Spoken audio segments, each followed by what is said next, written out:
Hello friends, welcome back. दोस्तों, आज हम सीखेंगे प्रेजेंट परफेक्ट टेंस को पैसिव वॉइस में कैसे कन्वर्ट करते हैं, कैसे ट्रांसफॉर्म करते हैं। तो आइए देखते हैं, ज़्यादा वक्त नहीं लगाएंगे, टू द पॉइंट बात करेंगे।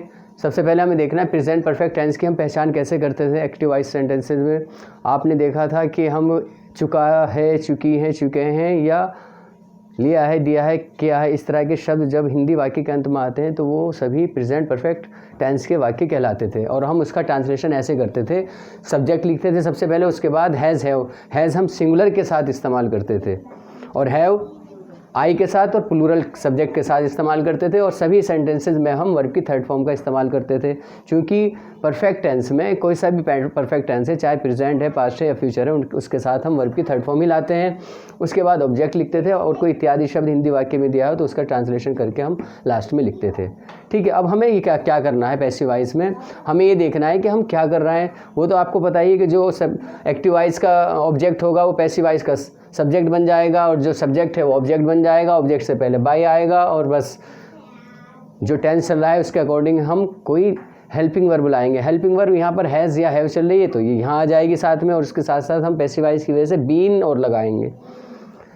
और वर्ब की थर्ड फॉर्म तो ऑलरेडी दी हुई है क्योंकि परफेक्ट टेंस है, तो इसमें थोड़ा ईजी ये है कि जो वर्ब यहाँ पर दी हुई है वही आपको यहाँ लिखनी है, तो आसान है। और टेंस के मुकाबले में प्रेजेंट परफेक्ट टेंस का बनाना है, किसी भी परफेक्ट टेंस का बनाना आसान है, क्योंकि एक्टिव वॉइस में ही वर्ब की थर्ड फॉर्म दी हुई होती है, तो आप कंफ्यूज कम होते हैं। ठीक है, अगर किसी वर्ब की फॉर्म याद भी नहीं है थर्ड फॉर्म, तो वो ऑलरेडी दी हुई है तो आप एकदम इधर कॉपी मार देते हैं।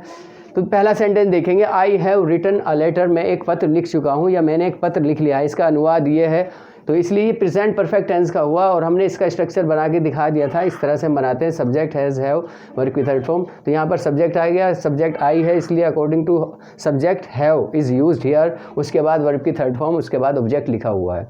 अब हमें क्या करना है, जब हम पैसिव वॉइस बनाएंगे तो आपको पता है ये सब ऑब्जेक्ट है, ये सब्जेक्ट है, तो ऑब्जेक्ट का हम सब्जेक्ट बना लेंगे, बना लें। चलिए, ए लेटर हमने लिख लिया।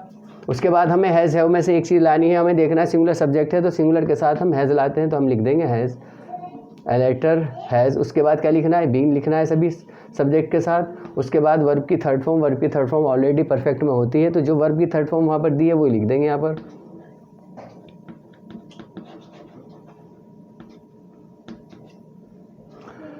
A letter has been written। उसके बाद हम क्या करते हैं, ऑब्जेक्ट बनाकर, ये पर्सनल प्रोनाउन है आई का ऑब्जेक्टिव कैसे होता है, मी, और मी से पहले हमें बस बाय लिखना है और आपका ये सेंटेंस कंप्लीट हो गया। A letter has been written by me, एक पत्र मेरे द्वारा लिखा गया है या मैं एक पत्र लिख चुका हूँ, दोनों तरह से हम कहते हैं, ट्रांसलेशन करते हैं। निगेटिव में हमें क्या करना है, जिस तरह से हम हैज़ नॉट या हैव नॉट के बाद, हैज़ या हैव के बाद नॉट लगा रहे हैं, यहाँ भी ऐसे ही करना है। पैसिव वॉइस में भी यही करना है। यहाँ पर हम देखेंगे, यहाँ ऑब्जेक्ट हमारा ए वॉच है, तो सबसे पहले सब्जेक्ट लिखेंगे ए वॉच, सिंगुलर है तो हैज़ आपने लिख दिया हैज़। उसके बाद आपने निगेटिव ऐसे नॉट, और उसके बाद बीन तो लिखना ही है आपको।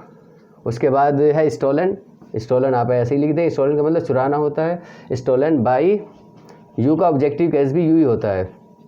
You have not stolen a watch, a watch has not been stolen by you, आपके द्वारा घड़ी नहीं चुराई गई। फुल स्टॉप लगाना नहीं भूलेंगे। अब हम फर्स्ट टाइप इंट्रोगेटिव की बात कर रहे हैं। फर्स्ट टाइप इंट्रोगेटिव वो होते हैं जिन हिंदी वाक्य के शुरू में क्या शब्द आता है, तो उसके लिए हम क्या करते हैं, ट्रांसलेशन में जो हेल्पिंग वर्ब होती है एक्टिव वॉइस में, उसको हम पहले रख देते हैं। तो यहाँ पर देखिए पहले रखी है, तो इसका ट्रांसलेशन हिंदी में ये होगा, क्या वह सांप को मार चुका है। जब हम इसकी पैसिव वॉइस बनाएंगे तो पैसिव वॉइस में भी यही है, जो हेल्पिंग वर्ब है उसको हम शुरू में रखेंगे सब्जेक्ट को देखते हुए, क्योंकि सब्जेक्ट हमारा यहाँ क्या बनने जा रहा है, द स्नेक। सब्जेक्ट हमारा द स्नेक है, तो स्नेक के साथ हैज़ आना है, तो हमें हैज़ शुरू में रख देना है बस, हैज़ द स्नेक। उसके बाद लिख देंगे बीन, थर्ड फॉर्म क्या है, किल्ड बाय, सब्जेक्ट ही है तो इसका ऑब्जेक्टिव क्या होता है, objective case him, question mark लगाते हैं। Has the snake been killed by him, क्या उसके द्वारा सांप को मार दिया गया है, या वह सांप को मार चुका है, ये हुआ इसका ट्रांसलेशन। उसके बाद आपके पास सेंटेंस है सेकंड टाइप इंट्रोगेटिव, जिसको हम WH टाइप इंट्रोगेटिव भी बोलते हैं, और हिंदी अनुवाद में प्रश्नवाचक शब्द वाक्य के बीच में आता है। Why have you beaten Ravi, आपने रवि को क्यों मारा है, या आप रवि को क्यों मार चुके हैं, क्यों पीट चुके हैं। तो हम ये देख रहे हैं इंट्रोगेटिव वर्ड हु को छोड़कर जितने भी इंट्रोगेटिव वर्ड होंगे वो जो के तुम वैसे ही हम लिख देंगे। ठीक है, हमने लिख दिया। अब यहाँ पर एक्टिव वॉइस में यू के अकॉर्डिंग हैव है। यहाँ हमारा सब्जेक्ट क्या बनने जा रहा है, रवि, तो रवि सिंगुलर है तो उसके हिसाब से हमें क्या लिखना है यहाँ पर, हैज़। Y has Ravi. उसके बाद आप देख रहे हैं सब्जेक्ट के बाद क्या आ रहा है, एकदम बीन आ रहा है, तो बीन लिखेंगे। Why has Ravi been, third form में लाएंगे वर्ब की, जो भी वर्ब है वो ऑलरेडी थर्ड फॉर्म में लिखी हुई है, beaten. Why has Ravi been beaten. उसके बाद हमें वर्ब के बाद क्या आ रहा है, ऑब्जेक्ट आ रहा है। ऑब्जेक्ट से पहले हम बाय लगा रहे हैं। ऑब्जेक्ट क्या है, जो हमारा सब्जेक्ट है एक्टिव वॉइस का, यू। यू का ऑब्जेक्टिव केस भी यू ही होता है। तो सेंटेंस बन गया, why has Ravi been beaten by you. आपके द्वारा रवि को क्यों पीटा जाता है। आसान है। मैं सोच रहा हूँ एक हु वाला सेंटेंस और करा दूँ आपको। यहाँ पर हम एक सेंटेंस ले लेते हैं, who has seen the wind.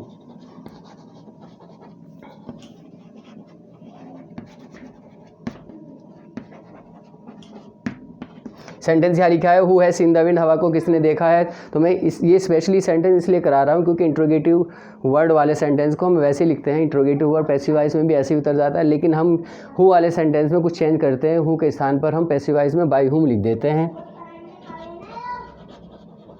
अब देखिए यहाँ पर इंट्रोगेटिव वर्ड के बाद हैज़ हैव लिखा है। ठीक है, तो हमारा सब्जेक्ट क्या बनने जा रहा है, यहाँ पर द विंड सिंगुलर है, तो यहाँ पर हम फिर लिखेंगे हैज़। क्यों, क्योंकि हमारा सब्जेक्ट द विंड सिंगुलर है।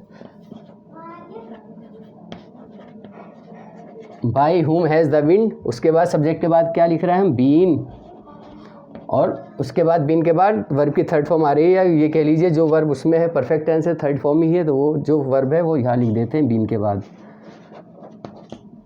Bye whom has the wind been seen, हवा किसके द्वारा देखी गई है। एक्टिव से पैसिव वॉइस हम इस तरह से बना लेंगे।